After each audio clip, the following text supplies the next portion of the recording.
Hi, my name's Dean Ayala, and I'm a game designer on Hearthstone. So Dean, talk about what you announced here at BlizzCon. We announced Mean Streets of Gadgetzan, which is our latest expansion. It has 132 brand new cards.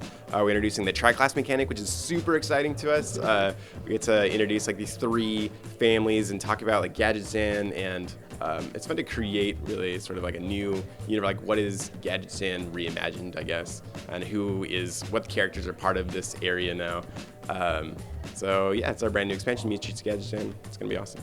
So talk about how fan feedback has helped you improve card design in the new expansion.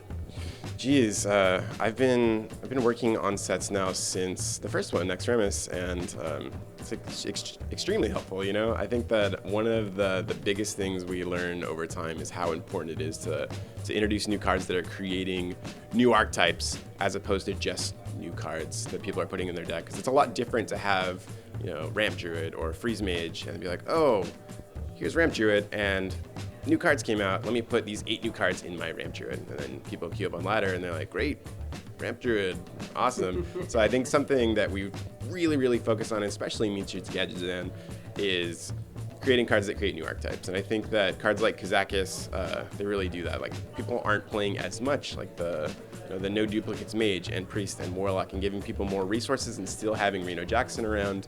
That's really going to push all these new archetypes, and you're going to queue up on ladder, and you're going to play games, and it's going to feel different than it has in the last few months. And that's one of the biggest objectives we have with any expansion is I log in, new stuff is happening, things feel fresh. So what are you guys doing to make a zoo deck a more viable build? A zoo deck, a more viable build. I think the zoo is, particularly talking about Warlock, is already fairly strong, I think. Paladin zoo. Oh, Paladin Zoo. I think anytime you're introducing a bunch of like any creatures from like the 1 to 3 mana range, like zoo style decks, they tend to try to utilize as many of those cards as possible. So we're going to be, talking a lot about a lot of these 1 to 3 mana cards over the next couple weeks. So I think that you guys will be able to see a lot of the exciting stuff that a lot of these aggressive decks are getting during that time. Now, Gadgetzan is a very famous place in the world of Warcraft, but it doesn't look as interesting as the card game is making it interesting. It's a little, Desolence is a little thing, and where is it again? I can't remember. It's Tenaris, right? It's in Tenaris. It's a little town. There's not a lot of stuff going on, but the expansion makes it seem like a very, exotic, awesome, dangerous place to explore. So I think talking more like about Karazhan, we had.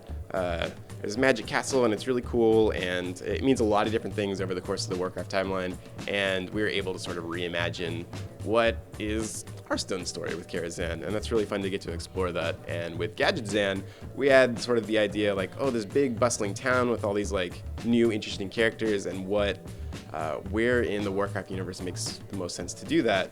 And post-Cataclysm, Gadgetzan is now a port town, and we start to imagine like, well, what happens when your city is now a port town, and there's business, and there's trade, and like what happens to your city, and then being able to really explore down that line and be like, oh, what if it turned into this larger city, and now all these new characters came in, and what happens when a bunch of new characters come to a city? People are vying for power, and who are those groups? And so I think you just keep going down the rabbit hole and talking about like what are the cool things that we could do, and eventually we ended up on Mean Streets of Gadgetzan, which I think is totally awesome. So I'm really excited we were able to do it.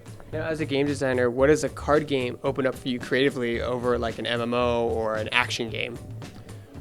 Being able to talk about we have so much synergy in our game. Like all of our cards are really interacting with one another. And like I said before, like something that we learn over time is how important it is to have a lot of these cards that they look like just one piece, but they really work in a lot of different ways. Like in Priest, for example, we're trying to push like a bunch of different archetypes where we have decks like that are more creature based, like dragon decks, and we released a card called Draconid Operative that we really, really hope can make that Dragon Priest like more exciting for people to play. And I think another type of strategy that we're looking into is, I think Priest players right now want to play a little bit more reactively. I think that there's a certain kind of player that likes to hold a bunch of stuff back and react to what you do. and play all these like 2 and 3 card combos. And we made a card called Potion of Madness that I think is really helpful to that type of strategy. So having like all of these individual cards and finding a place for them, finding like who is the player that's really excited to play this card, like what level of complexity do we make like this card or X card or Y card. So like all the synergies, I guess, is really important to me. It's awesome. What do you think it is about the card game genre in general that makes it so popular? I mean, since you announced Hearthstone, a lot of games have introduced card packs to their mechanic in some place. Call of Duty's done it, Gears of War's done it, and it's just there's something about opening packs, I guess, that people enjoy doing. It's really like all the aspects of Hearthstone to me. I think when we're talking about any of our features, like Hearthstone has a very, this is like a fun and whimsical game, and like how can we make all aspects and all of our features really speak to like what the thematics of our game are. So speaking to other games, I don't really know, but in terms of Hearthstone, we just have like everything needs to be fun and everything needs to be accessible, and we have places like Tavern Brawl where we're able to experiment with like one or another group of players and really give them exactly what they want for that week.